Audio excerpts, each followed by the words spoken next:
Governor, I'm still just going through your responses here. I don't know if the responses are exactly as what you're reading to us. For instance, you told us Mutwini is at what percentage? Mutwini should be 80 to 85? 80. 90%. Yeah, 90%. Your own document says 35%, unless I have the wrong document. That, I think that was by the time of, you know, this response was sent quite a while back. So Chair, we can update that. You remember there was an issue we discussed where it was novated, it's being done now between us and the national government. The expectation would be that the documents that are placed before the Senate are updated records, because it's a bit confusing here. I have seen you have said City Stadium is complete. The Joseph Kang'ethe grounds is complete in your document here. Phase 1. The first phase was it's in phases. The contract is the phase. The first phase was the grounds. The drainage has been done. There is new turf. We've completed that on Joka Denge and on Joseph Kang'ethe. Phase 2 that we're now doing in this financial year is the stands and you know, the other facilities. Yeah, that was the contract. Then, Governor, and through the chair, my concern would be that this document does not accurately represent the status on the ground. So, as it is, it should be able to say that this was phase 1 and this is phase 2. I can see here Kahawa West Market was to take 7 months from May of 2024. And if you're saying, as at this point, the document is talking about 45%, what is the status today? I'll have to get it, but it's much more advanced. It's almost done. Okay. I think Chair, the questions were very specific as to the financial year. I think your report is a bit obsolete because of the time you presented it. It was earlier. And I think next time I want you to maybe give us an addendum on the same. An addendum? Yes. Yeah, Chair, we can supply that within this week. So, that's what I wanted to say. Yeah. Because there is no point of waiting for another day. He can furnish us with documents maybe in the next... Give an addendum on that, and then we can be able to know the status of the projects. Mheshimiwa, go ahead. We can do that. Now it becomes difficult for me to engage, Chair, when we don't have the current information. But Governor, you have given a very interesting definition of what a stalled project is. Now, to just the kawaida person who voted for you and me in Nairobi, do you really think that definition accords to the understanding of what a stalled project is? Maybe you can elucidate, Chairman. If I go to Joseph Kang'ethe, the social hall there, and I don't find a contractor, I don't find anything happening, is it off for me to assume this project has stalled? You would not call it a stalled project if either it is being procured or there's something going on, you know, because before a contractor comes on site, there are many processes, Chair. If I were to be specific on the pace of projects, yes, there's been a challenge in many of these projects. Sometimes you already have a contractor, the contractor has raised certificates, the certificate has delayed, and so the contractor leaves site. And then in a week or two, you pay the contractor comes back. That is not a stalled project by the definition of, the full definition of it. But a stalled project is an abandoned project. Exactly. Where there is no budget for it, there is no plan around it, you're not processing it, there's no payment at the COP. Now that is what you call a stalled project. Chair. Chair. The documents, I think you can get this, the list is already there, and the status of the project as it is. But of course, as you rightly said, is that the report was written earlier than expected now, and we will request an addendum on that. Give us the latest status of all projects. Chair, you have given the guidance, and I guess that conversation would be better had in a situation where we have a current status. Part of the problem is that these matters take really long before they are processed, from the time that the question is raised in the Senate to the time when we're having the engagement. But if it is possible, then, Governor, to have it within the 7 days that have been... 72, Annex 2, list of stalled projects. I think there's a lot of information on that. The names are there, and part of the status is there. So probably that will be... Where is that, Chair? This is what, this one, invitation. What is it? You have that one? You have that document, yes. Page 72. 71 or 72. Yeah, now this is interesting because you will see in the Governor's own response, he's saying that there are no stalled projects in Nairobi. Yeah, that's what actually I'm asking myself. Then if you have an annexure of stalled projects, yes, the document is talking at cross purposes. But the direction that you've given is good, so that we of have... course, I can say the delay due to lapse of time, like the NMS ones, and the money is already now, I can see 120 million given. Like if you look at the construction and the completion of the works, mechanical about this Kibaki Hospital. If you look at the final reasons for delay, it seems already have been explained. Look at the number one, Kibaki Hospital, phase 2. But however, I think, Governor, I think you are not right to say there's no stall project. Definitely there are some. Because you have inherited some of these projects from NMS. And I don't think you have that much of budget to just complete them on time. So, yeah. Chair, I agree with you. You know, I just, beyond not liking the word. yeah, because you said you revived them. You have revived them only. We have revived. You see, Yes. for instance, that one, at, where I explained, I think in the last meeting, Senator, you were there, about a specific one at Mama Lucy. Mm-hmm. That now it is back on course. You know, we had done the recontracting. It had stopped because of the expiry when it was still at NMS. Okay. And so even when you maybe ask let me just help on thing. Let's agree on one thing, you know, and then them give us the project name, the status, what percent of work done, and what's remaining, so and Chair, maybe time of completion. When do you plan to complete it? that might take more than 7 days. Chair, point of order. Yeah. Chair, kindly allow me to register Please, my okay, go ahead. presence. Sorry, I just overlooked.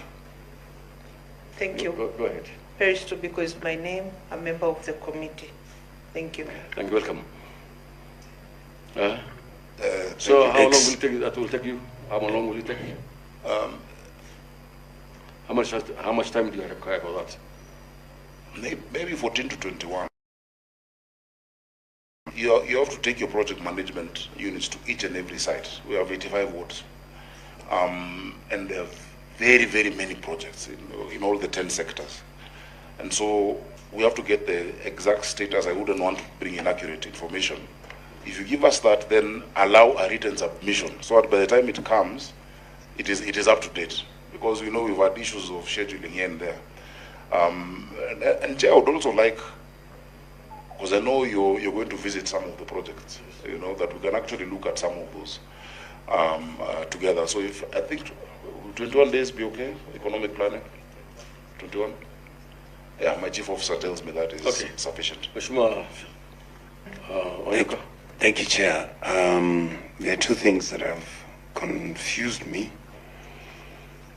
Item number one is the governor has explained the pending bills that exist. He said the law firms had claims to your county.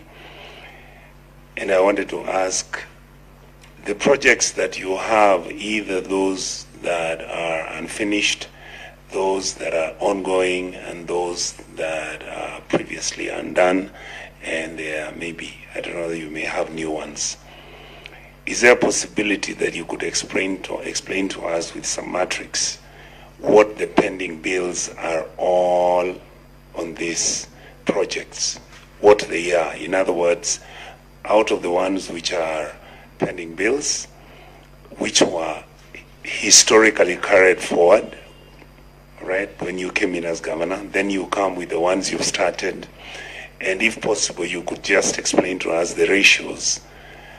Since you took over the governance of Nairobi City County, has the amounts of your pending bills, and I also listened to Governor You'd explain that you have actually brought out some of them down, but I'm now zeroing in specifically on the ones for the construction of the projects. Thank you. Maybe one thing I want to ask the Governor, Your Excellency, is that most of this Bendy bill, I believe you have inherited from the NMS. Is there any ongoing understanding with the national government that the national government takes responsibility of some of these bills? Because these bills are just too huge for you to pay. So is there any negotiation ongoing? Chair, if you look at Article 187 of our Constitution that provides for transfer of functions, it is normally when there is a need to assist one level of government be in a stronger position. That failed experiment left Nairobi worse off in terms of costs, because remember, the Nairobi County government, through its assembly, appropriated 27 billion shillings to that entity. The national government did some projects for that entity, but despite that, they left 16 billion pending. And so, because of that, in our first year, we had a huge, discussion. With that time, the office of the president, I think the status controller once even came to this house, and we agreed that those bills will be paid by the national government, including even gratuity for staff. So what we have seen them doing, because they did the final handover report to us, that was done. We have seen them year on year appropriating some money through the National Assembly to settle those bills. So the pace is not quick, and that delays handing over. And even when I said we have no stalled projects, if you look at what I've listed, a lot of them are what had remained under NMS that is now being brought back to us, and then before my time. Yeah, but within our time, all projects have been funded. Further to that, Senator Chair, there are no projects that we have said should not be completed from previous administrations. It would be a great disservice to Nairobians if the second governor abandons all the projects initiated by the first governor, and then the third governor. Now we've had a few in Nairobi that I say I didn't like the previous one and I leave his projects. Chair, we started with Governor Kidero's projects that were not concluded. The one which is really for me a painful one is the rehabilitation center in Ruai. Yeah, we have a huge rehabilitation center that has taken so much time. It was started by the first administration. The second administration completely left it, did not, and so we have revived it. So that's what I'm saying, we're reviving a lot of these projects. Because when you find 100 million already sunk into it, and the land is there, that 100 million is taxpayers' money, The Joseph Kangete social hall that my senator speaks about is also one such case that was started in 2014. The next administration did nothing about it. We're the ones who've recontracted it, and it is ongoing.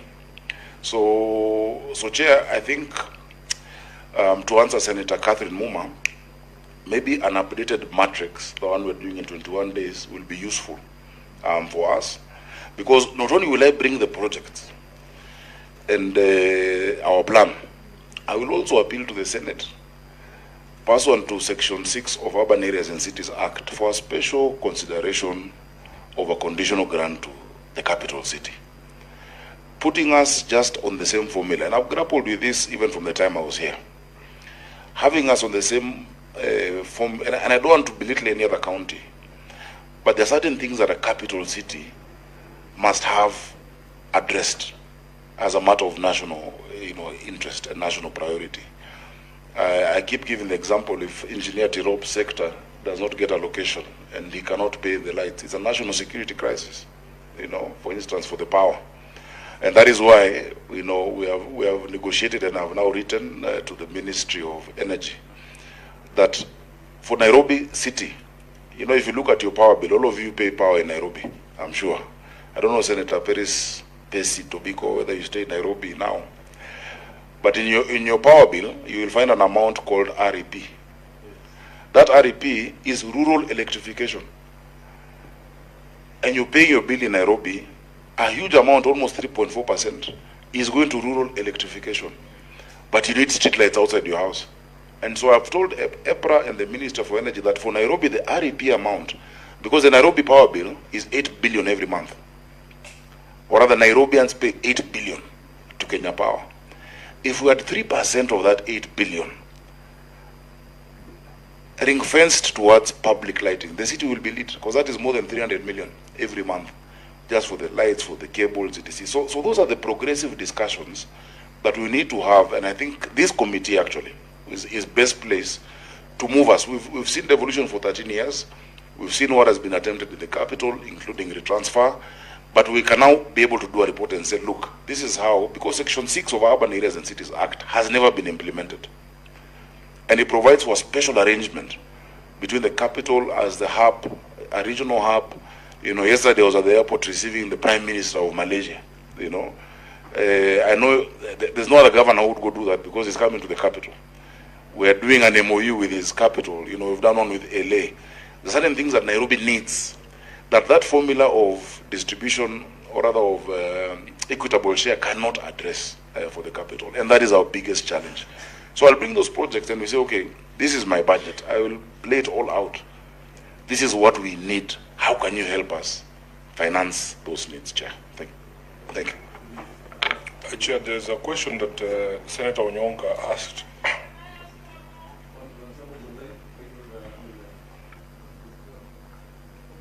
Yeah, there is a question that Onyonka asked that the governor has not responded to, but perhaps just to jog the memory of the committee and Senator Onyonka. There is a report by the County Public Accounts Committee, which was adopted by the House, that looked at the fiduciary risk exposure of all the counties. And I have to read this definition for fiduciary risk so that you understand what we are saying, Chair. It's an assessment on the level of misapplication and misappropriation of resources. This relates to the likelihood that funds are not used for the intended purpose, do not achieve value for money, and are not properly accounted for. So the total risk for all the counties was 532.6 billion. That fits in that definition. And Nairobi was leading with 157 billion such amounts. Chair, the total value of stalled projects is 7.59 billion for the all of the counties.